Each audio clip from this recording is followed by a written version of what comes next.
uko nyine ubwo bwahagira nazo urabimbwira ngo mbikoreho iki sinzi niba nahari urumva byo ntabwo bindeba aho mamwa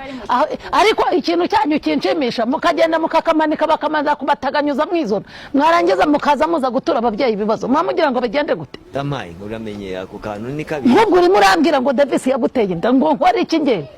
nanjye dore barayinteye ubusajya nayitewe nande nase mukecuru kubwira umwana wa kazi nakuyamye kunyita mukecuru ntanayikuramo ukahura umuriro ahangaha Davis we aho kukimuswa wakabiwe wagashishwa ujya kukamanika nari mbari ujya kukamanika cyane gikora igiti ntabwo nagifata mundi kurwa bimwe bihaga Yesu we Davis bayoka cyeturira ubusa cangaha ujya gusobanura induru ziba zira ahangaha cahanga uyu mukecuru ndaba kamerwe ngo sobanura uburyo ngo wamuteye ngaho sobanura ninde suyise uyu nguyu se nuwe ntabwo mbese ntabwo nzi uri kundeba ukabazantunze